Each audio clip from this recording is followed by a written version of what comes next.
नमस्कार दोस्तों, मैं कौन हूँ? अगर आप भी इस प्रश्न का उत्तर जानना चाहते हैं तो गौतम बुद्ध के जीवन की ये कहानी आपको जरूर समझनी चाहिए। इस कहानी को शुरू करने से पहले मैं आपको एक घटना बताना चाहता हूँ जो आपकी मदद करेगी इस प्रश्न के उत्तर को समझने में। एक बार एक व्यक्ति एक संत के पास जाता है और उनसे पूछता है, गुरुजी, मैं आपसे एक प्रश्न पूछना चाहता हूँ। वे संत उस व्यक्ति से कहते हैं, पूछो, क्या प्रश्न है तुम्हारा? वो व्यक्ति उन संत से कहता है, क्या आप मुझे बता सकते हैं मैं कौन हूँ?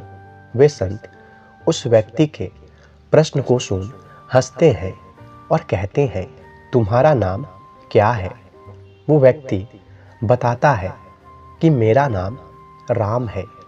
वे संत उस व्यक्ति से कहते हैं, तुम राम हो, क्या तुम नहीं जानते?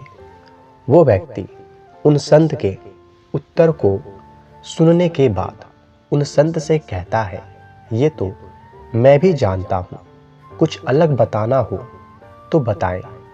वे संत कहते हैं, तुम्हारे प्रश्न के लिए तो मेरे पास बस यही उत्तर है।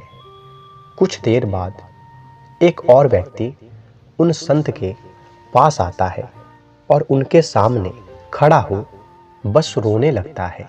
संत उस व्यक्ति को देखते हैं और वो व्यक्ति संत को देखकर बस रोता रहता है।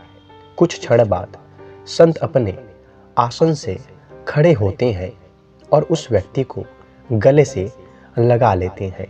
उन दोनों ही व्यक्तियों के प्रश्न एक जैसे थे।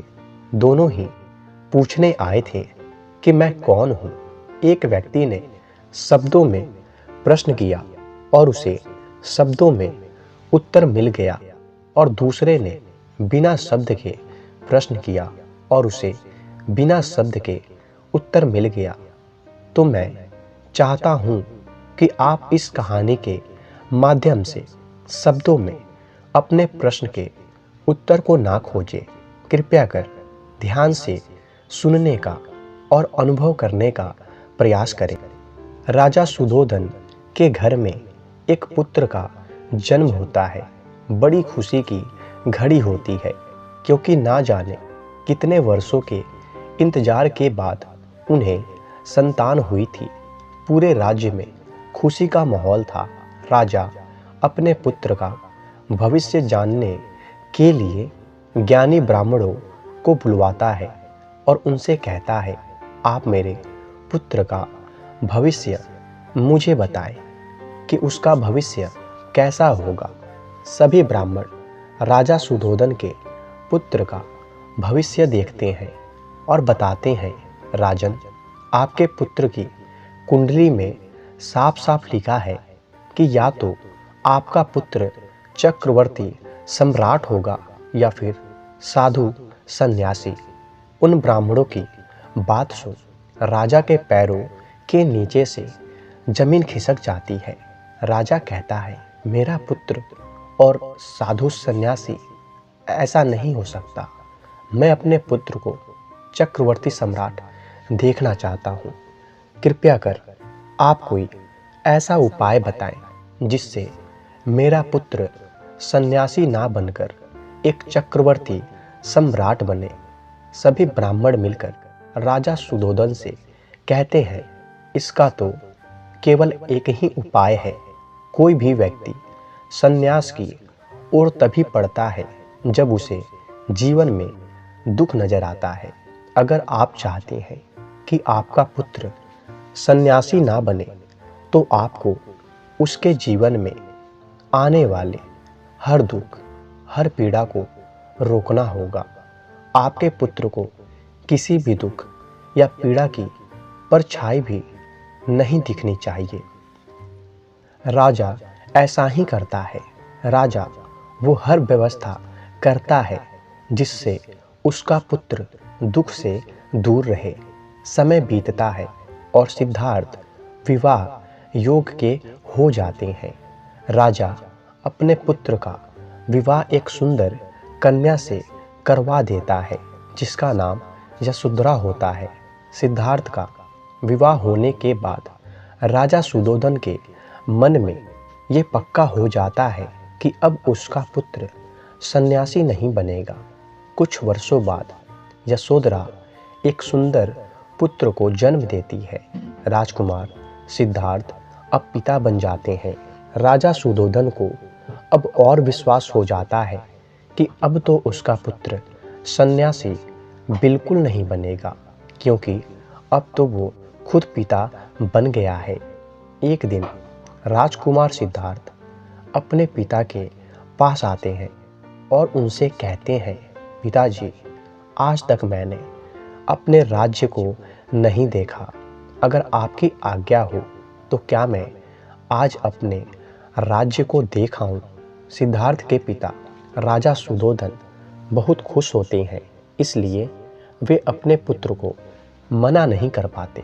परंतु सिद्धार्थ के राज्य भ्रमण करने से पहले ही राजा सुधोधन राज्य के हर प्रमुख मार्ग को फूलों से सजवा देते हैं और पूरे राज्य को ये सूचित कर दिया जाता है कि आज सिद्धार्थ भ्रमण करने के लिए आ रहे हैं। कोई भी व्यक्ति उदास ना दिखे। सिद्धार्थ को हर व्यक्ति हंसता हुआ दिखना चाहिए। सिद्धार्थ अपने सारथी चन्ना के साथ राज्य भ्रमण के लिए निकल पड़ते हैं। राज्य में हर व्यक्ति सिद्धार्थ को खुश और आनंदित नजर आता है। हर जगह खुशियाँ मनाई जा रही होती हैं। सिद्धार्थ का मन बहुत प्रसन्न होता है। कुछ दूर नगर में आगे चलने के बाद सिद्धार्थ अपनी सारथी चन्ना को मुख्य मार्ग से हटकर किसी दूसरे मार्ग पर चलने के लिए कहते हैं। सिद्धार्थ की बात सुन चन्ना थोड़ा हिचकिचाता है, परंतु क्योंकि सिद्धार्थ राजकुमार है इसलिए उसे सिद्धार्थ की बात माननी पड़ती है। वो रास्ता थोड़ा पथरीला होता है, उस पर फूल नहीं बिछे होते। सिद्धार्थ उस रास्ते को देखकर थोड़े आश्चर्यचकित होते हैं। उस रास्ते में कुछ दूर आगे चलने के बाद सिद्धार्थ को एक बूढ़ा व्यक्ति नजर आता है जो कि झुककर चल रहा होता है।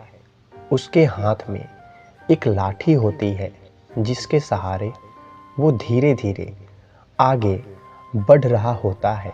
सिद्धार्थ उस बूढ़े व्यक्ति को देखकर अपने सारथी चन्ना से पूछते हैं, चन्ना, ये कौन है और ये ऐसे क्यों चल रहा है और इस व्यक्ति की चमड़ी ऐसी क्यों है, ये इतना कुरूप क्यों है? सिद्धार्थ की बात सुन चन्ना कुछ चुप लगाता है, पर क्योंकि सिद्धार्थ राजकुमार है इसलिए उसे सिद्धार्थ के प्रश्न का उत्तर देना पड़ता है। चन्ना सिद्धार्थ से कहता है, राजकुमार, ये एक वृद्ध व्यक्ति है। सिद्धार्थ कहते हैं, वृद्ध, ये क्या होता है? चन्ना सिद्धार्थ से कहता है, राजकुमार, हमारे जीवन में 3 अवस्थाएं होती हैं। पहला बचपन, दूसरा जवानी और तीसरा बुढ़ापा। ये व्यक्ति अपनी तीसरी अवस्था में है इसलिए ये वृद्ध है। चन्ना की ये बात सुनते ही सिद्धार्थ के पैरों के नीचे से जमीन खिसक जाती है। सिद्धार्थ चन्ना से पूछते हैं, क्या ये अवस्था मेरे जीवन में भी आएगी? चन्ना कहता है, हाँ राजकुमार, ये अवस्था हर व्यक्ति के जीवन में आती है, चाहे वो अमीर हो या गरीब। इतना सुनकर सिद्धार्थ चुप हो जाते हैं और अपने मन के प्रश्नों की पीड़ा में उलझ जाते हैं। चन्ना रथ को आगे बढ़ाता है और कुछ दूर आगे चलने के बाद सिद्धार्थ को एक बीमार व्यक्ति नजर आता है। सिद्धार्थ चन्ना से पूछते हैं, चन्ना, ये कौन है जो पीड़ा से कर्रा रहा है, रो रहा है? इसे किस बात का दुख है? सिद्धार्थ की बात सुन चन्ना सिद्धार्थ से कहता है, राजकुमार, ये व्यक्ति बीमार है। ये बीमारी की पीड़ा के कारण रो रहा है। सिद्धार्थ पूछते हैं, क्या ये बीमारी किसी को भी हो सकती है? चन्ना कहता है, हाँ सिद्धार्थ, ये बीमारी किसी को भी हो सकती है। इतना कहकर चन्ना रथ को आगे बढ़ा देता है। कुछ दूर आगे चलने पर सिद्धार्थ को कुछ लोग अर्थी ले जाते हुए नजर आते हैं। सिद्धार्थ चन्ना से कहते हैं, चन्ना, ये क्या हो रहा है? ये व्यक्ति अपने कंधों पर क्या ले जा रहे हैं? सिद्धार्थ की बात सुन चन्ना सिद्धार्थ से कहता है, राजकुमार, ये अर्थी है। इस अर्थी पर एक मृत व्यक्ति है। इसका जीवन समाप्त हो चुका है। अब इसे ये लोग जलाने ले जा रहे हैं। सिद्धार्थ कहते हैं, क्या जीवन कभी समाप्त होता है? चन्ना कहता है, हाँ सिद्धार्थ, जिस व्यक्ति ने जन्म लिया है उसकी मृत्यु निश्चित है। सिद्धार्थ चन्ना से पूछते हैं, क्या मेरी भी मृत्यु होगी? चन्ना कहता है, हाँ सिद्धार्थ, हर व्यक्ति की मृत्यु होगी। सिद्धार्थ कहते हैं, बस चन्ना, अब रथ वापस ले लो। मैंने देख लिया अपने राज्य को। सिद्धार्थ अपने महल वापस चले जाते हैं। उस रात सिद्धार्थ को नींद नहीं आती। यह प्रश्न उन्हें सोने नहीं देता कि मेरा अस्तित्व क्या है। सिद्धार्थ तय करते हैं कि वे इस पीड़ा से मुक्ति का मार्ग खोजेंगे। आप में से बहुत सारे लोग ये प्रश्न पूछते हैं कि मैं कौन हूँ, पर कभी भी इस प्रश्न की गहराई को नहीं समझ पाते। सिद्धार्थ ने समझा था इस प्रश्न की गहराई को, तभी उन्होंने सब कुछ छोड़ दिया, केवल इस प्रश्न के उत्तर को जानने के लिए। अगर आप भी जानना चाहते हैं इस प्रश्न का उत्तर, तो सबसे पहले शब्दों में इस प्रश्न के उत्तर को खोजना बंद कर दीजिए। आप तब तक इस प्रश्न का उत्तर नहीं जान सकते जब तक इस प्रश्न के उत्तर को जानने के लिए आपके भीतर पीड़ा नहीं हो। अब आप पूछ सकते हैं कि इस पीड़ा को कैसे पैदा करें, तो इसका उत्तर है सच को स्वीकार कर। सिद्धार्थ ने पहली बार मृत व्यक्ति को देखा और बात खत्म हो गई। उसके बाद कोई प्रश्न ना था कि कैसे करूं, क्या करूं। अगर आप भी इस जीवन की सच को स्वीकारना सीख गए तो भीतर वैराग्य पैदा होगा, और वो वैराग्य ही आपको आपकी मंजिल तक ले जाएगा। तो दोस्तों, मुझे उम्मीद है कि आपको ये कहानी ज़रूर पसंद आई होगी। तो कृपया करके इस चैनल को सब्सक्राइब कर लें और बेल आइकन को अभी दबा लें। धन्यवाद।